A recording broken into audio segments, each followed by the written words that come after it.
Hi friends, இந்த மாசத்துக்கான மளிகை சாமான்லாம் வாங்கியாச்சு. எப்பயும் டிமார்ட்டுக்கு போய் தான் வாங்கிட்டு வருவேன். இந்த டைம் வந்து எனக்கு டைம் இல்ல. அது இல்லாம லியா குட்டிய தூக்கிக்கிட்டு போயிட்டு வர்றது ரொம்ப சிரமமா இருக்கு.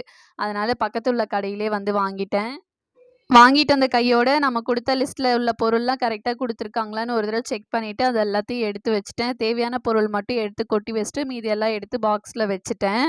இந்த 1 மாசத்துக்கு தேவையான பொருள் எல்லாமே வாங்கிட்டேன். இனிமே அடிக்கடி கடைக்கு போக தேவையில்ல. லியோனா ஸ்கூல் போக ஆரம்பிச்சு 3 வருஷம் ஆகுது. இது ஃபர்ஸ்ட் ஸ்டாண்டர்ட் படிச்சுட்ருக்காங்க. இதுக்குள்ளேயே பார்த்தீங்கன்னாக்கா 300 பென்சிலு, 200 ஷார்ப்னரு, 200 இரேசர் வாங்கியிருப்பாங்க.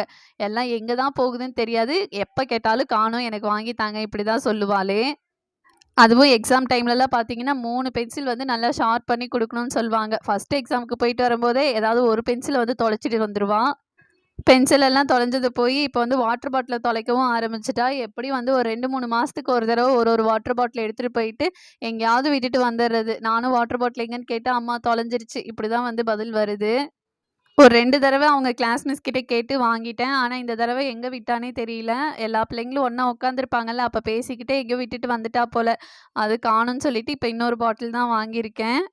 உங்க வீட்ல இருக்கிற குட்டீஸ் எப்படி அப்படிங்கிறத மறக்காம கமெண்ட் பண்ணுங்க. நைட்டுக்கு வந்து முட்டை தொக்கும், அதுக்கப்புறம் சப்பாத்தியும் தான் போட்டிருந்தோம். ரொம்ப டேஸ்ட்டா இருந்துச்சு. நெக்ஸ்ட் வீடியோல பார்க்கலாம். பாய்.